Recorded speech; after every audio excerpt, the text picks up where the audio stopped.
cheater you've ever played golf with. Too. He's a big, is that right, eh? Yep. You heard it here. You know what, and seriously, they were asking me, so we called the office, the mayor's office, and said, would he come down and just do something with us? And they were like, what's he gonna do? Oh, don't worry about it, it's gonna be fine, just have him come by. Tara, I called Tara, would you come down and do something? What do you want me to do? Don't worry about it, just come by and show up. But they're both game, so thank you, Tara, and thank you again, our mayor, for coming by. Okay, I don't wanna, quickly before we bring our musical guests on, I have a couple of questions. All of us had dreams. You guys, you had dreams of being an actor. I know you had dreams of being a hockey player, and all of us have had those dreams. Park warden. Park warden, again. I fell into the hockey. That just happened. Plan B. My plan B, isn't it? Better luck next time. Love that. So, when I moved to Toronto, or before I moved to Toronto, I wanted to be an actor in a musical. I thought if I could get in one of those huge Toronto musicals. So I moved there, 7 years. I took lessons in everything you could think of. I was in tap dance class. I was like 22 with 11-year-olds because I was learning. And I just worked and worked and worked, and I did every lousy theater I could find to get into this show, or to get into a bigger show. And literally after 7 years and just slogging at it, I got into a show. And it was this amazing experience. And I remember, though, in that time, I was standing at the Royal Alex in Toronto, this beautiful old venerable theater, and I'm standing on upstage right around here, and I had my character has this big cart with suitcases on it. And I got to wheel them out there and hand out all these suitcases. So I was standing there, and I was just trying to get this suitcase is first and this one's second, and I was trying to get everything all organized. And I looked up, and through the wings, I could see on stage a line of beautiful chorus girls dancing. They're like the Rockettes, right? And they're just out there giving it. And I remember for that split second going, holy shit, I'm here. And it was just a second. And then I was like, okay, I gotta do this. But that little moment, it wasn't like my life was complete or I made it to anything, but I just had that moment where I went, this dream I had happened. Was there a moment for you, Kelly, where you realized, holy cow, there goes Iserman, or whatever, and I'm in the NHL? Yes, it was my second year, actually, and it was in training camp, and I totally understand your thoughts with that, because my first year I didn't play a ton. They had just won their 4th Stanley Cup in a row, so I wasn't going to be the only rookie that year to make the team. I wasn't going to be getting a lot of action. But so my second year, we're playing an exhibition game in one of our rivals' buildings, Philadelphia. So in the spectrum of all buildings, and I was starting that preseason game, and I just remember I had a beautiful brand new suit I bought. It was a beautiful gray suit, and I was so proud of it. And I walked into the spectrum, and I walked right through there. We had to make a right turn to the dressing rooms. I walked right by where the Zamboni goes out. I remember my hands in my pockets.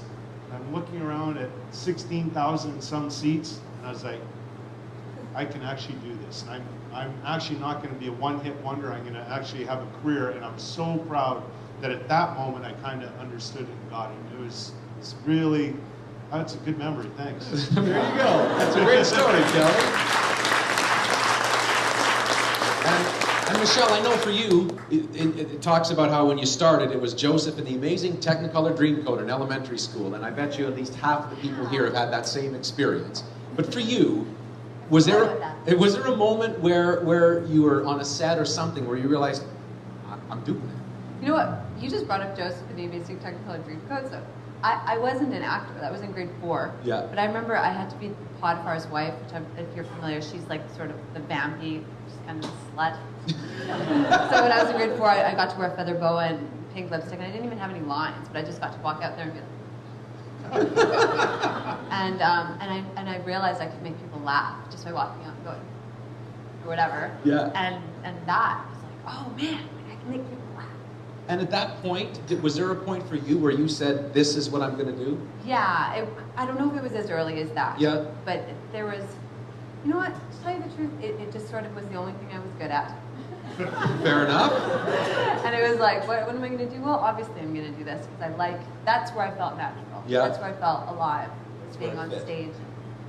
Yeah. We're going to talk about people in your life in just a sec, but before we do, I just wanted to quickly ask, for all of us, because all of us want to be good at what we do, is there one thing that you can think of? Because every interview I've done with a professional athlete who's good, every interview I've done with a professional actor who's good, always has a version of this story. They always say, everybody else was out drinking, and I was at the studio rehearsing. Or, everyone else was sleeping till 9:30 in the morning, and I was at the rink practicing.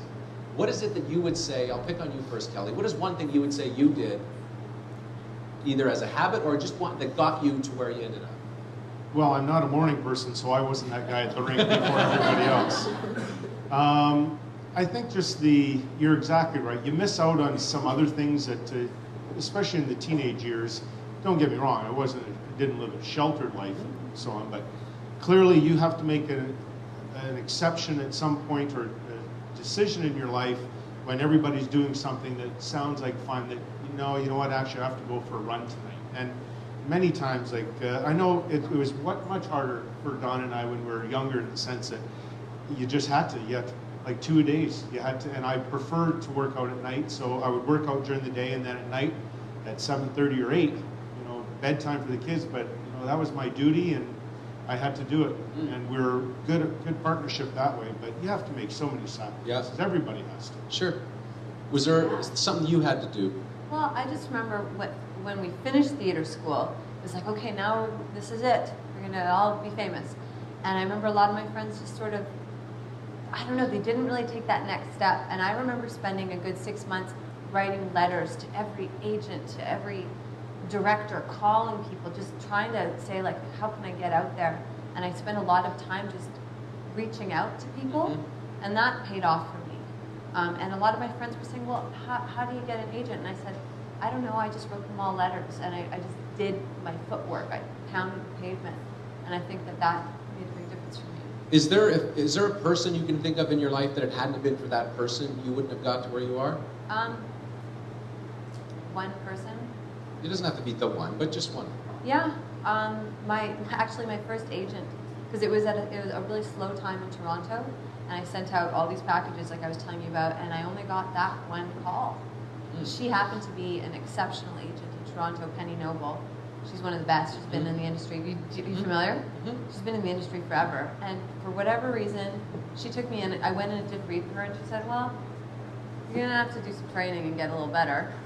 But she did it. But she said, but you got potential. Somebody in your life. Won't be my agent. I can't stand all the money I've paid him over the years. Oh, just many groups of people. There's so many people at different stages in your life that you run into. For instance, when I was 12 years old in Edmonton growing up, and in our community, Elmwood, had it not been for all the volunteers and the system that they had in place, I wouldn't have ever been a goaltender, because they lent you the equipment for the year. My mom and dad couldn't have afforded the equipment. So clearly, had it not been for their program in place, all the volunteers that shoveled the ice, and then as you go along, people like you said that gave you great advice. I've had that relationship with my lawyer too, and he would just tell me straight out, just like Donna, that hey, you're off track here or something. Someone in your career who's honest with you. Yeah, you have to. How big of a difference does that make? Yeah. People who can tell you when you're screwing up.